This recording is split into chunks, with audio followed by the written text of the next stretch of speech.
Hello, welcome. It's great to welcome Jo Smith, head teacher of Kesteven and Sleaford High School, back to the Creating Value in Schools podcast, as well as a new guest, Carl Smith, who's principal of Casterton College, Rutland. And Hello. hi, Carl. And Jo is going to be speaking to Carl about the notion of staying power, what's kept him in his head teacher role, how he's been able to create value in that role over a period of time. And now I know Joe's got lots of great questions to dig into with Carl. So I will hand straight over and look forward to sitting back and enjoying their conversation. Thank you, Joe and Carl. Thank you so much, Liz, and morning to you, Paul. Morning, Joe. I'm really fascinated, as I hope our listeners are, to understand a little bit about what keeps people in this crazy world of education. And a bit like me, Carl, I know that you have worked in education for several years and been in the role that you're in at the moment for quite a long time too. I wonder Mm. if you just start by giving us a brief outline of your current position and how long you've held it. Well, I've been principal of Casterton for the last just over 10 years. Although I was heading up as head of school of a sixth form college for a 5-year period before that. So I guess that in terms of having that sort of top job within the organisation that I'm sitting in, 15 years. Before that, I was a deputy head for 10 years or so. And then I did other stuff before that in teaching as well. So I actually joined the profession straight out of uni, straight to my PGCE, straight on from PGCE into work. And then the rest is, I'd like to say the rest is history because I'm a history teacher.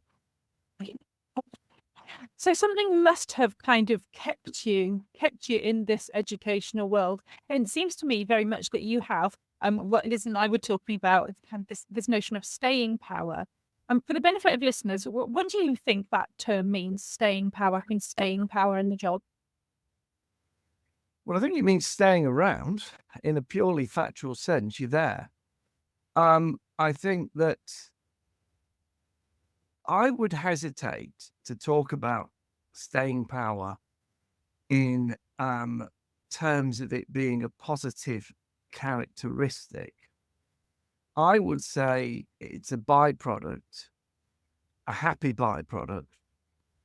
I would like to think, anyway, from my point of view, rather than a deliberate or um, a quality that I would see in myself. I think that I would see staying power as being somebody who is able to even out the peaks and troughs within reason, given that I don't make assumptions about what people's lives consist of. I think we need to be very careful to acknowledge that, some people go through very different circumstances to others.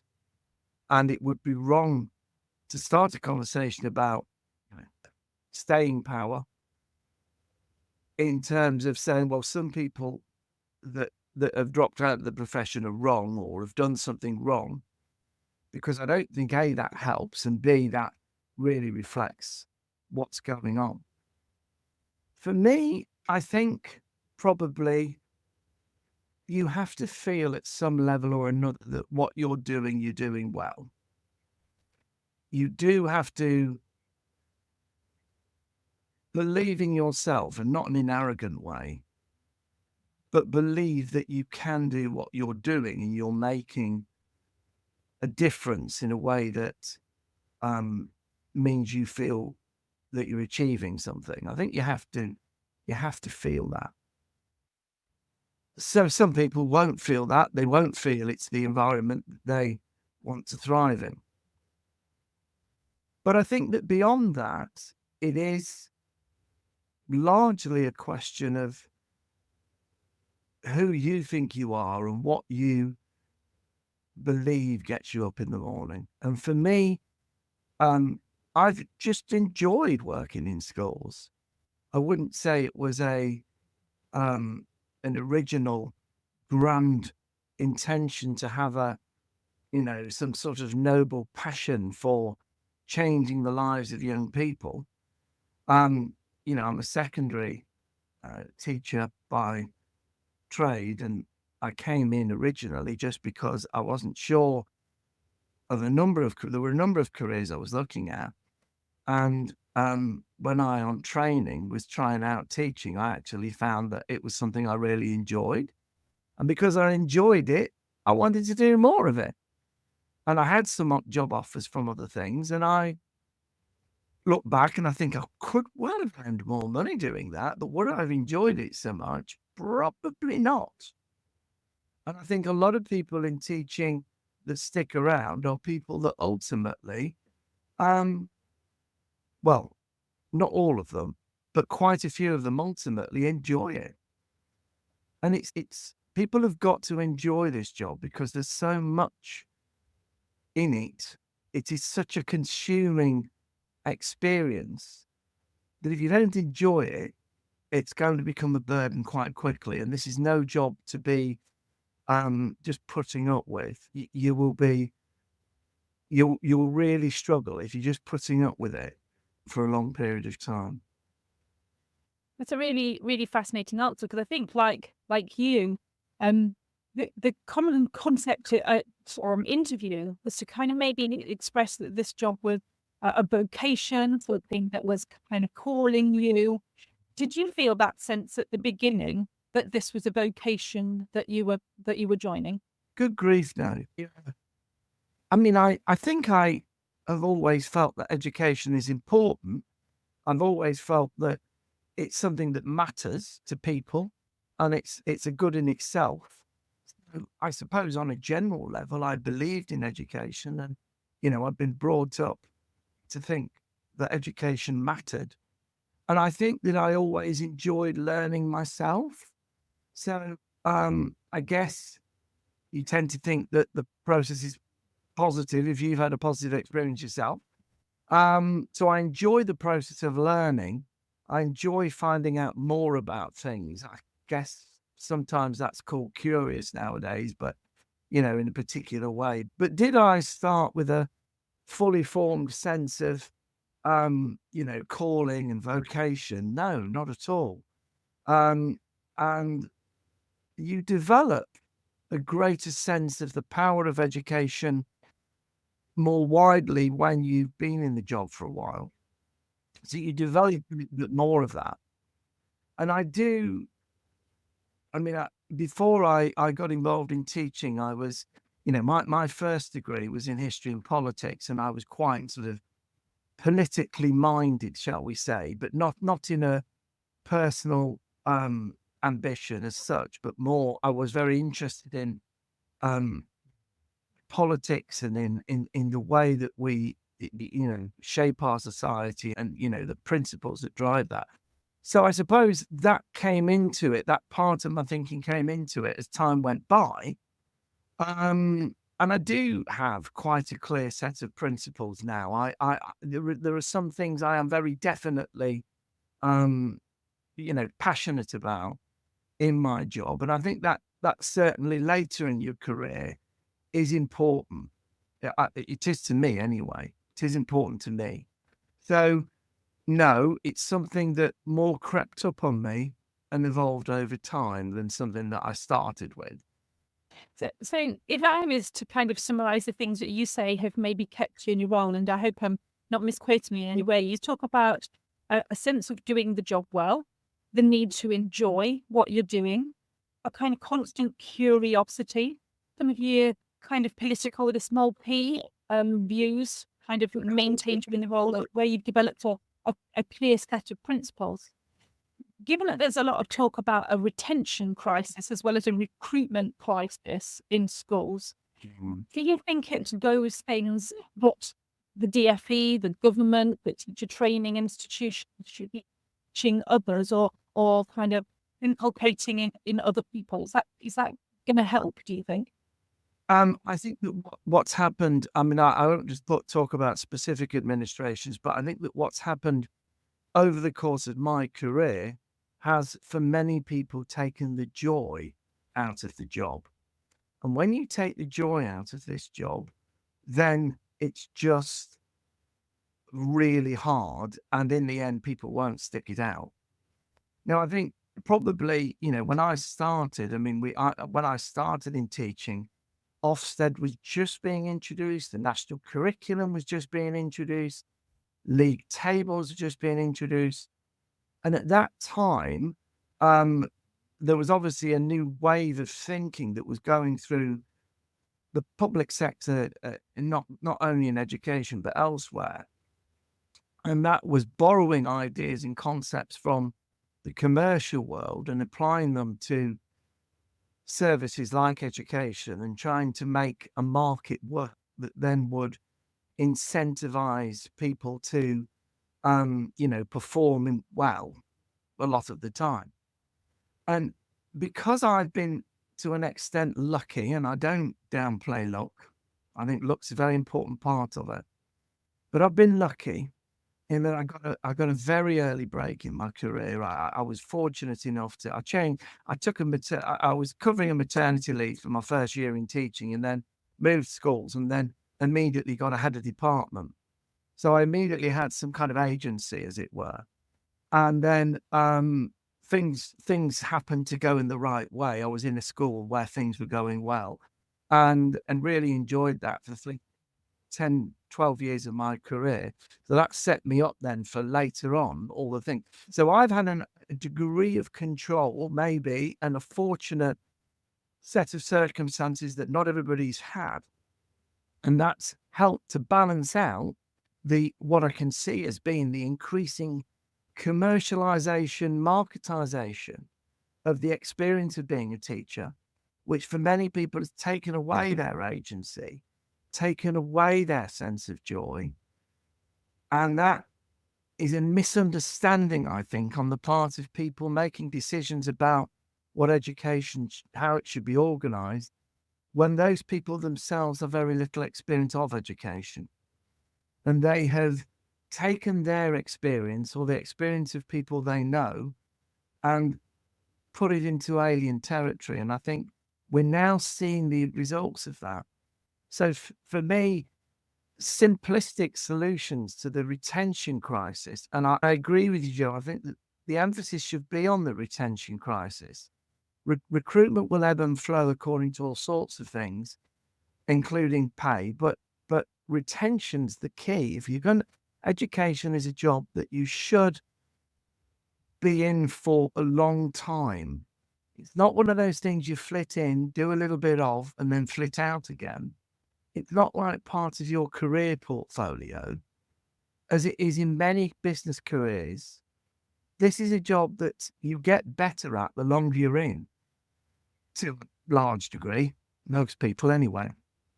And you need experience, and it takes a long time to be good at it. And if you are therefore not retaining those people, the heart goes out of the place. And then what you also do, and due respect to our younger colleagues who are brilliant, but that you put people in positions of authorities who haven't got yet the confidence or the self-awareness to be able to actually do that properly. So what they then do is put more pressure on people further down the system in an attempt to, kind of smooth over their insecurity. And that then just creates more problems within the system. So no, I think that a lot that's happened over the last 30 odd years is the wrong way to make schools thrive. And we are now at an important point when I'd like to think we can take a different road. You talk and use the word agency, which I use a lot, and actually becomes one of the kind of the overarching kind of foundations of, I think, what I'm trying to do as a school leader, give the people in my organization agency. Now, we've both been lucky in a way, in that we have been school leaders in our own institutions for several years. Talk to me a little bit about how you think for your school, like I think it maybe has for my school, benefited our school, our staff, our students, but we've been in a position for a while, because in other organizations, the football manager approach of quick results, fast, or you're out, it's one way of looking at things. And even in horses, senior leadership roles, you're only in one place for a short time before maybe the perception is you run out of ideas, or you don't see things through fresh eyes. Talk to me a little bit about being in a role over a period of time in one place. Schools are like mini worlds. They're communities, and you have to build a community from the bottom. It has to have real bonds which are formed between people who work with one another over time, and it must have people that believe in it beyond just a place where they come to do a job and then draw a wage. People actually have a passion for it. It becomes part of their, outlook on the world, who they are. And if you try to treat schools as something which you might typically get in certain types of commercial organizations, where you've got a lot of, it might be a high-powered business environment, and you have to stay ahead of the competition all the time, and you've got to be moving forward at 1,000,000 miles an hour, and and everybody's trying to position themselves for the next opportunity and so on. And you do have to keep growing and all go organically. You need to keep growing and evolving. But if you don't build strong foundations and a community and a story that goes with that community, schools have to have a story. They have to know where they're coming from, who they are, and where, to a certain degree, they're going. And that can only come from having people who have been around, shown that they care, people then trust, and they can trust people. And those things happen in the most well-functioning teams anyway, wherever, in anything. So it's a mistake to think that you can just transplant people in, they do something happens, and then they can move on and do so. No, that isn't what makes schools work. And I remember making this point in a conversation that I had with a Department for Education, it's a civil servant who was doing a survey into retaining school leaders. And they were talking about also how we get the best school leaders into the most challenging environments in the country, and how we need to maybe move the best school leaders round and, put them in different places.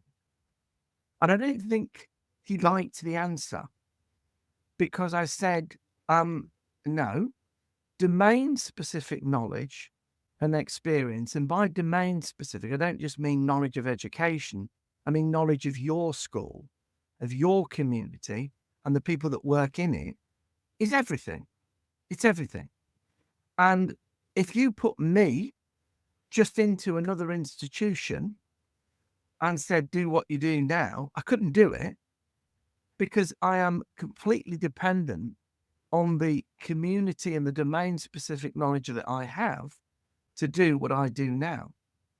So I said, what you need to do is give people an experience that they genuinely enjoy, so they want to stick around where they are. And when they're in that place, they get so well established, then develop a passion for it, and they then will stay and keep making a difference.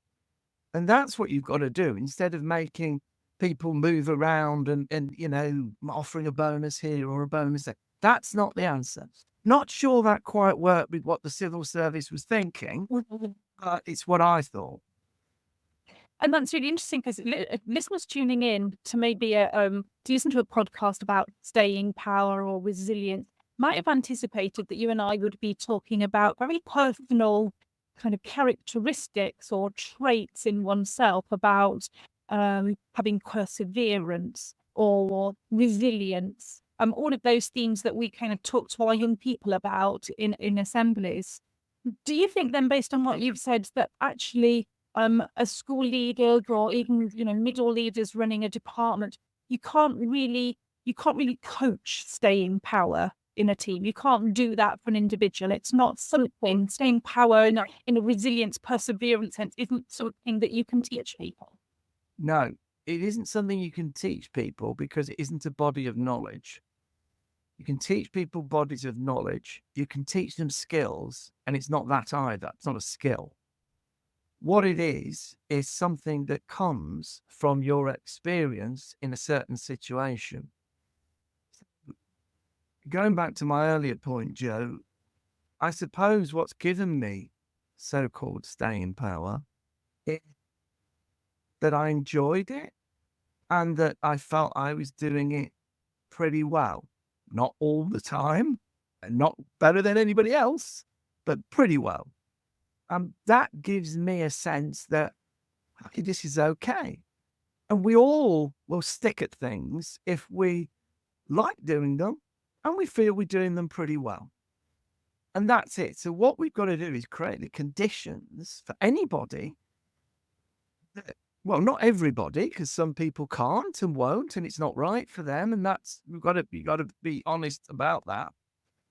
But where most people that are drawn into teaching and have the right kind of basic qualifications and skills and knowledge, I suppose, most people feel, hey, I'm enjoying this.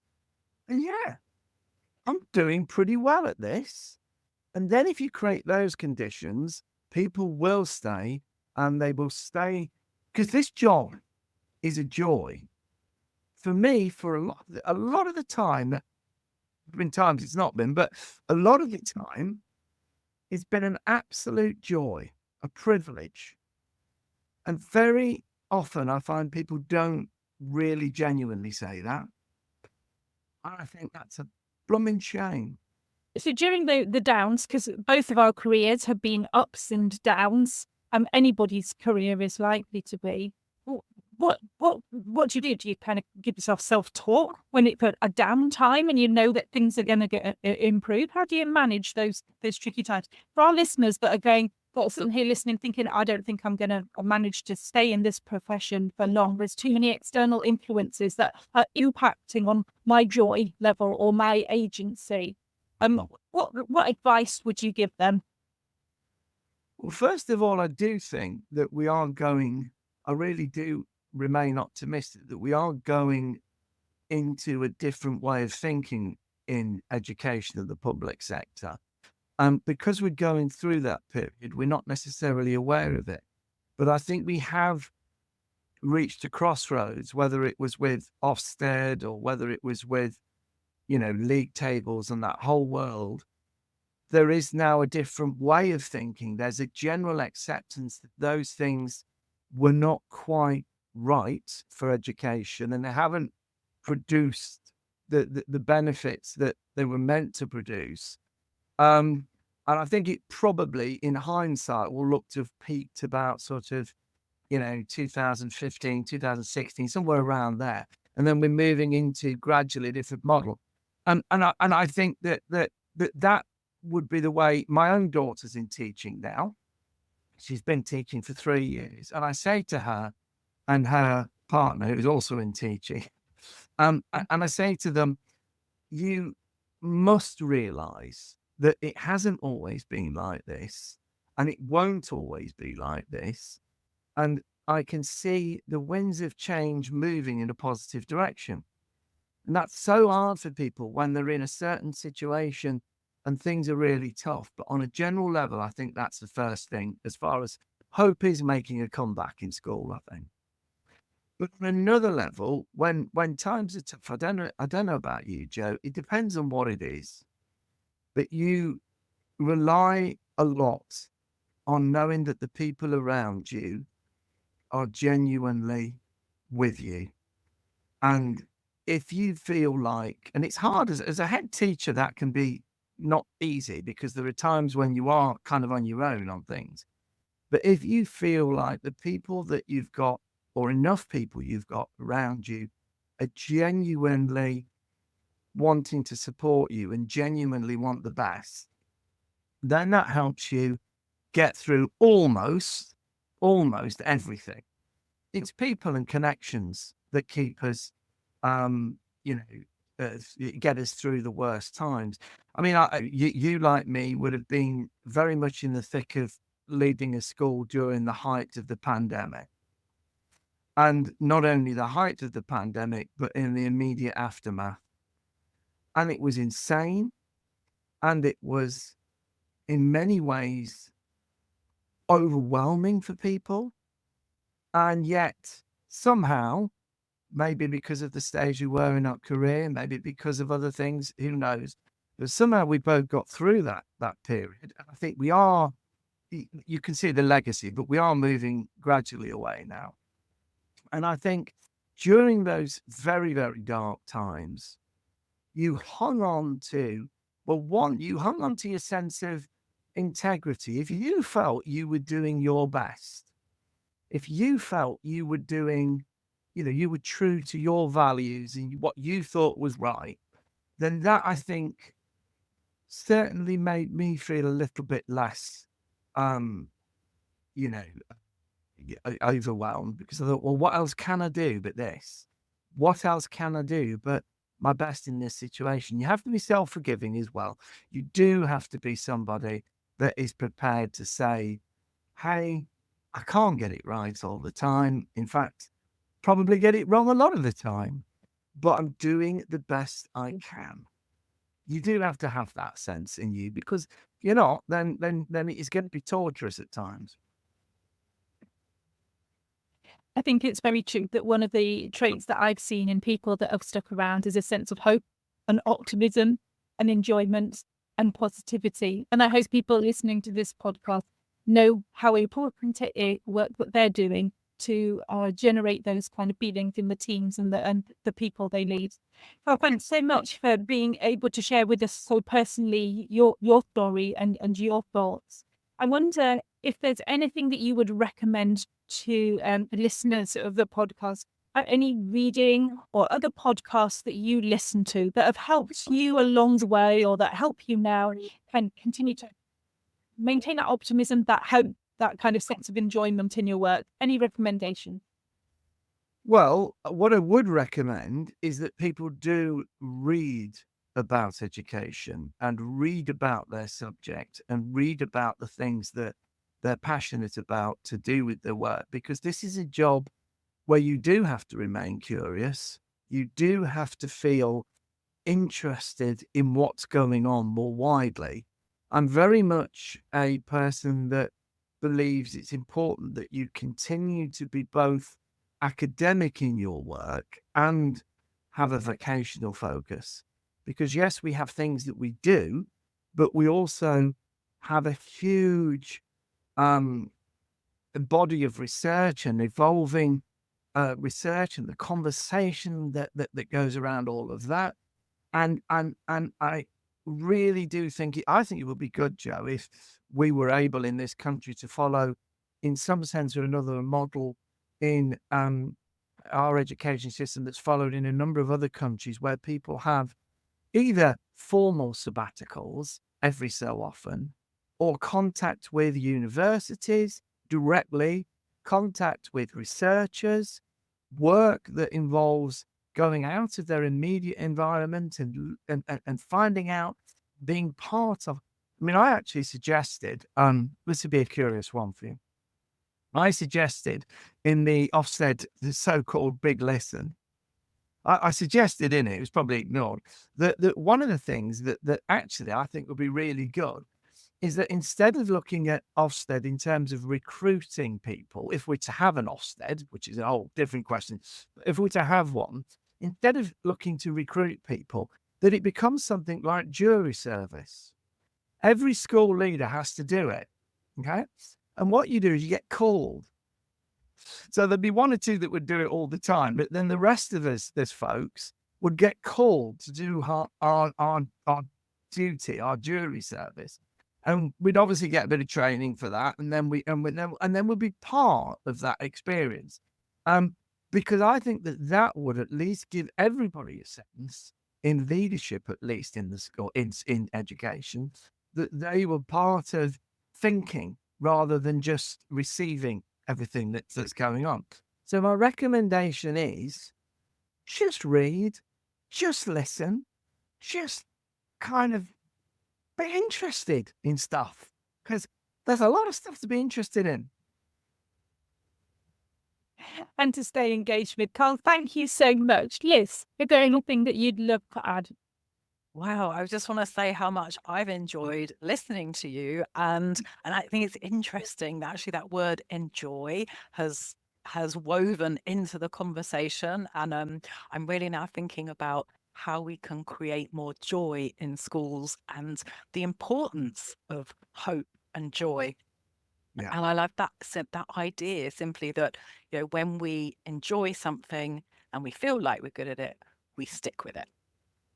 Yeah. And it isn't, you can't reduce this sort of thing to a manual. And you can't say, if you send somebody on a course, they'll learn it. And those things are missing the point. And I think that if anything, my advice to, civil servant policymakers would be, is just look at the people in education who do stick around and ask them what floats their boat. Ask them what makes them do what they do. And when you've heard and listened to that, think carefully about how you can make that the case for more people. Thank you. That's been amazing. Thank you so much for your time today. My pleasure. And Okay. hope to speak to you again. All right then. Okay. Take care. Bye. Bye. Thank you so much.